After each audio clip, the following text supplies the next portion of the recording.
daughter was God-fearing. She was beautiful inside and out.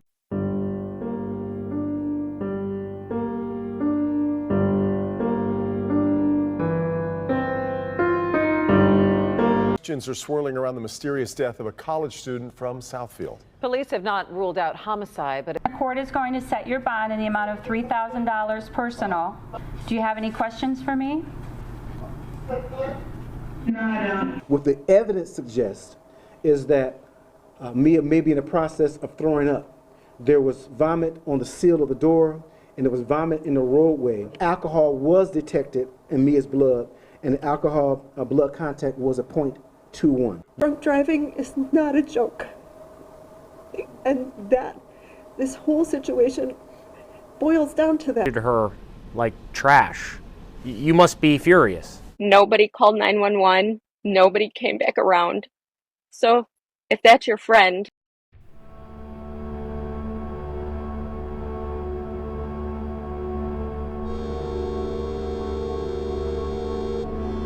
On June 3, 2023, Mia Amelia Kanu, a 23-year-old Tennessee State University student, was found critically injured on Providence Drive in Southfield, Michigan, after falling from a moving vehicle. Succumbed to her injuries. Surveillance footage later revealed the chilling moment Mia fell from a moving vehicle. The car was driven by none other than one of her closest friends. But instead of stopping to help, the driver kept going. Even more disturbingly, she later went to the police, not to report Mia's fall, but to complain about a missing phone. Why would someone abandon their own friend in such a dire situation? Was she pushed? Was there a deeper motive, jealousy, a love triangle, or something even darker? In September 2023, Fern was arrested and charged with leaving the scene of an accident resulting in death, a felony, punishable by up to 5 years in prison, and operating while intoxicated, a misdemeanor. She pleaded no contest to these charges in October 2023.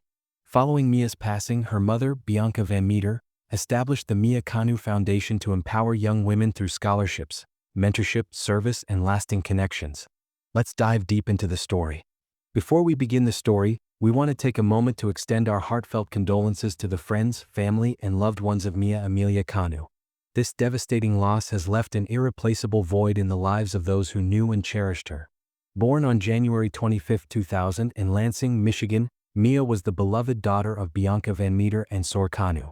She was known for her kind heart, infectious energy, and love for animals. Studying at Tennessee State University, she had dreams of becoming a veterinarian and worked as a veterinary assistant at Richland Animal Clinic in Tennessee. Mia wasn't just academically driven. She was also an athlete and a vibrant presence among her teammates. Those who knew her described her as a huge part of their lives. Someone who lifted others up with her positivity. She also had a passion for dance and loved sharing moments from her life on social media.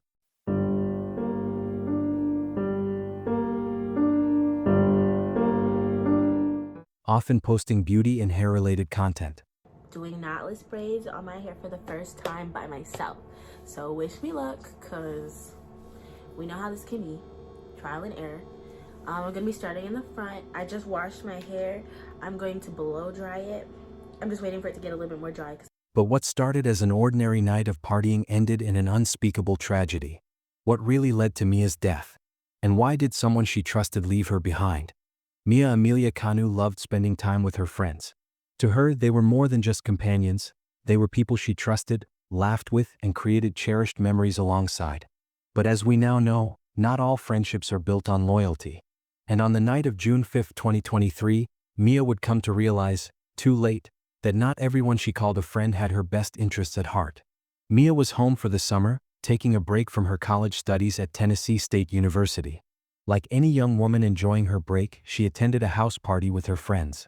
Among them was 23-year-old Kentia Monique Fern, someone Mia considered a close friend. Kentia was the owner and driver of a 2022 silver Jeep Compass, the same vehicle that would soon become the last place Mia was seen alive. By the way, we post true crime stories and strange cases. If this interests you, please consider subscribing to our channel. Your support means a lot and helps us continue sharing this content. After a night of drinking, Mia and Kentia left the party together. It was close to midnight when they got into the car, supposedly heading home. But Mia never made it there. As Kentia drove, something unusual happened. She slowed down for just a moment. And in that brief second, Mia fell out of the moving vehicle. But instead of stopping, panicking, or even attempting to check on her so-called friend, Kentia simply kept driving. She didn't call 911. She didn't rush to get help. She didn't even look back. It wasn't until 4:30 a.m. hours later that Mia's lifeless body was discovered lying in the middle of the roadway on Providence Drive, in front of the Coach House Apartments in Southfield. Meanwhile, where was Kentia? Had she gone back for Mia? Had she alerted anyone about what had just happened? No. Instead, she drove straight to the police station. But shockingly, she wasn't there to report Mia's accident. She was there to report something else entirely, her missing phone. Investigators later revealed that Kentia had been in a rush that night, not to get home, not to ensure Mia's safety, but to find her boyfriend. Her primary concern wasn't her friend who had fallen out of her vehicle. It was her phone, which she claimed her boyfriend had taken from her. Even when she arrived at the police station, she never once mentioned Mia. She never told officers that her friend had fallen out of her moving car. During questioning, Kentia tried to justify her actions. She told police that after leaving the station, she drove to a nearby apartment complex to pick up another friend. Together, they supposedly searched for Mia but couldn't find her. Later, when police pressed her about why she hadn't alerted first responders, Kentia had yet another excuse. She claimed she had seen flashing ambulance and police lights when she returned to the area but still never thought to mention that Mia had fallen out of her car just hours earlier. At one point, Kentia even tried to shift the blame, claiming that Mia had intentionally jumped from the vehicle. But evidence told a different story. Witnesses reported that Mia had been leaning out of the car, trying to throw up when she fell. She was not trying to jump, she was simply in distress. And what did Kentia do? She didn't slow down, she didn't check on Mia. She just kept driving. Why was Kentia in such a rush that she didn't care about Mia's life? Why did she never call for help? Was she hiding something? Or was she simply too self-absorbed to realize the gravity of what had just happened? One thing is clear, a true friend wouldn't have left Mia lying in the road to die. Southfield's chief of police is shedding light on the mysterious circumstances surrounding the death of a college student. Thank you for staying with us. I'm Glenda Lewis. And I'm Brian Abel. Canoe was found dying in the middle of Providence Drive in Southfield back in early June. This week, her own friend arrested and charged in connection with her death. The tragic death of 23-year-old Mia Amelia Kanu has left her family and the community devastated. But what exactly led to her lifeless body being found in the middle of Providence Drive in Southfield, Michigan?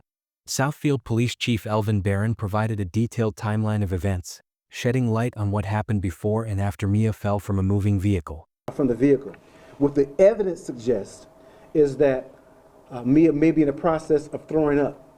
There was vomit on the seal of the door, and there was vomit in the roadway. Alcohol was detected in Mia's blood, and the alcohol blood content was a 0.21. You were in control of the vehicle, and someone exits your vehicle while the car is in motion, and you don't take the time to stop, render aid, and check on your friend. What kind of friend is that? The officer reported that Ms. Fern appeared highly intoxicated.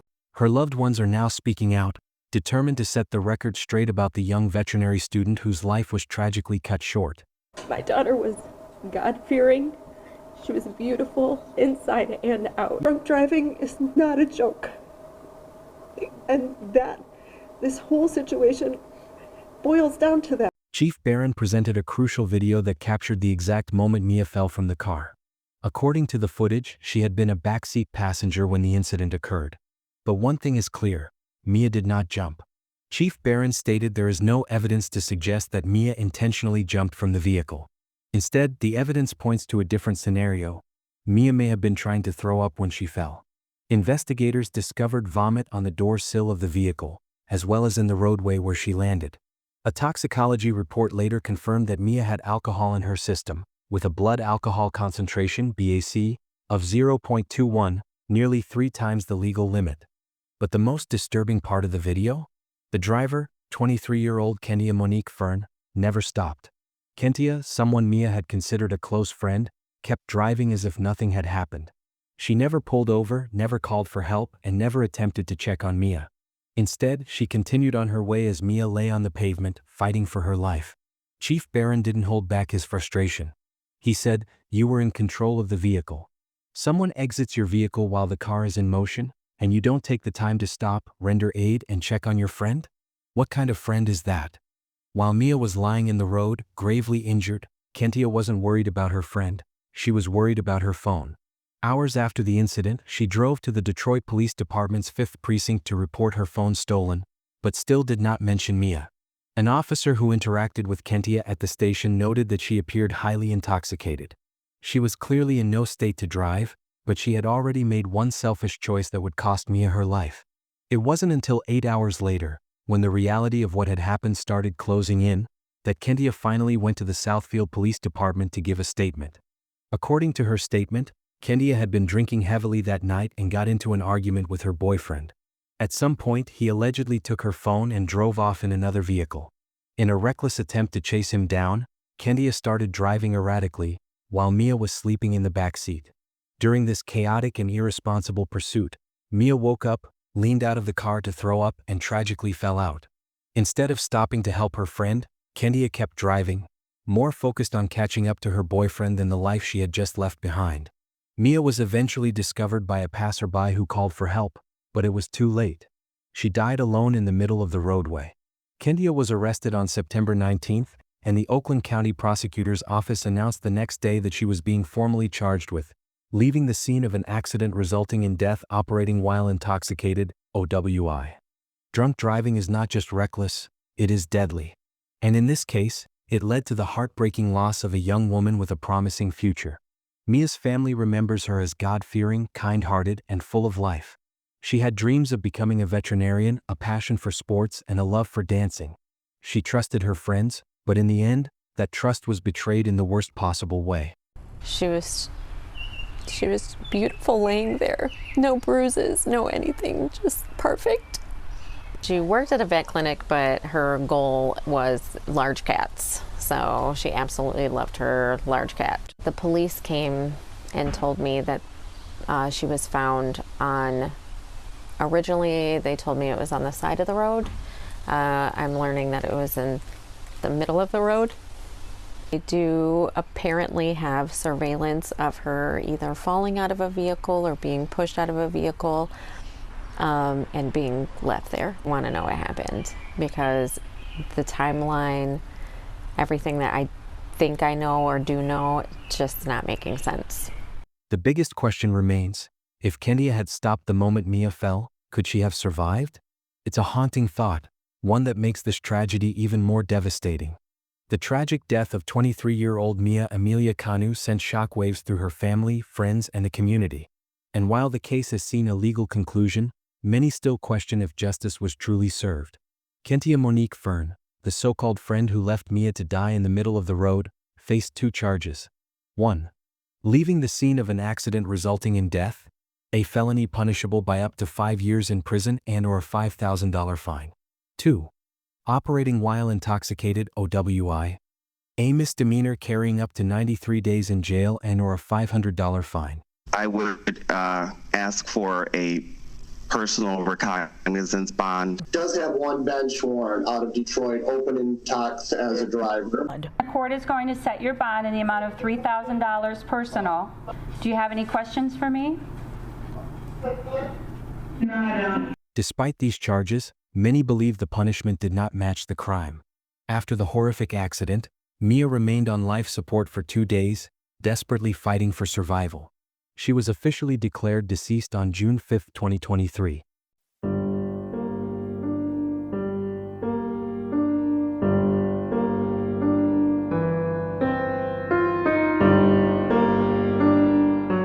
But Mia's story didn't end there. She was an organ donor, and her family made the difficult but selfless decision to keep her on life support until June 8 to ensure her organs could save others. On that day, the hospital held a walk of life in her honor, a somber but beautiful tribute to a young woman whose life was taken too soon. One of the most heartwarming parts of this tragedy is that Mia's organs saved an infant's life through the Gift of Life Michigan program. In her final moments, even in death, Mia gave the ultimate gift, life to someone else.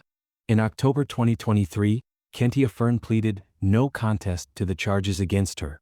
This meant she neither admitted guilt nor fought the charges. Instead of serving the maximum 5-year sentence, Kentia was sentenced to just 3 months in the Oakland County Jail, 3 years of probation. For many, including Mia's grieving family and friends, This sentence felt like a slap on the wrist. A young woman's life was lost due to Kendia's reckless actions and selfish choices, yet she would walk free in just a few months. Mia had trusted Kendia as a close friend, believing she had her best interests at heart. But that night, when it mattered the most, Kendia proved she was no true friend at all. Instead of stopping to help, instead of calling for assistance, she left Mia in the road, alone and dying, all because she was more concerned about her missing phone and chasing after her boyfriend. This case serves as a heartbreaking reminder. Not everyone who calls you a friend truly cares about you. Some people will put their own selfish desires above your well-being, no matter the cost. Mia was finally laid to rest, not by the so-called friend who abandoned her, but by her real friends and family, the people who truly loved and cherished her. But when I heard about what happened, I was disgusted.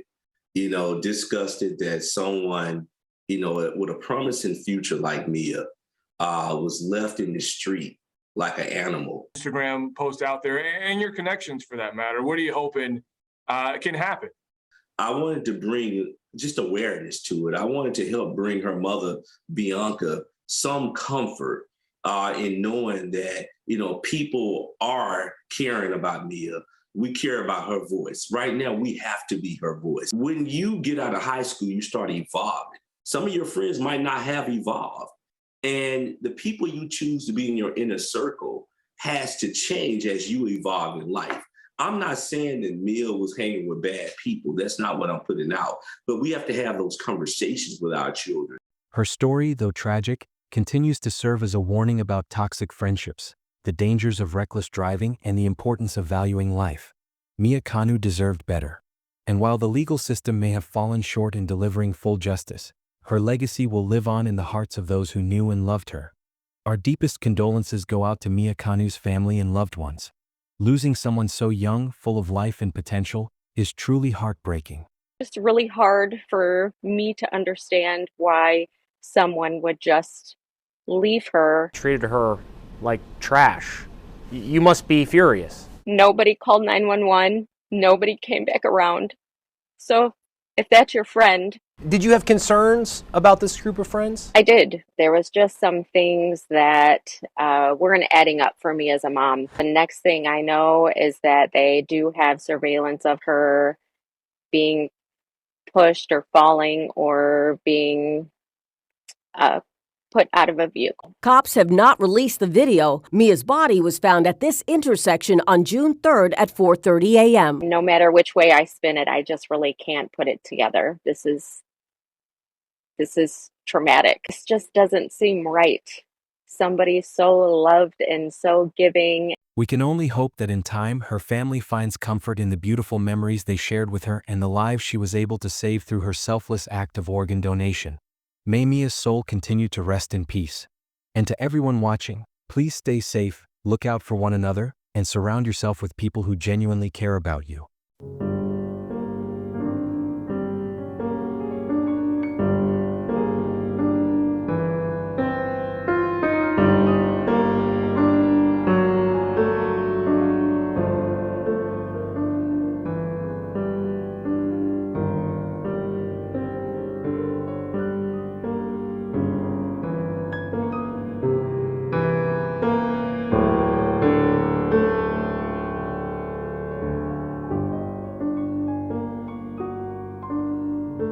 Thank you for watching another video of Truth and Crimes. Share your thoughts about this heartbreaking case in the comments below. We value your input. We dedicate ourselves to delivering accurate and compelling true crime stories using information from reliable sources. Take care, stay safe, and we'll see you soon with another captivating story. And from the throng that crowds life lanes, I have selected you. Now will you give her all your love, nor think of labor's vain, nor hate me when I come to call to take her back again. I fancied that I heard them say, "Dear Lord, thy will be done." For the joys of life the child shall bring, the risk of grief will run. We'll shelter her with tenderness, we'll love her while we may. And for the happiness we've known, forever grateful stay. But should the angels call her much sooner than we planned, we'll brave the bitter grief that comes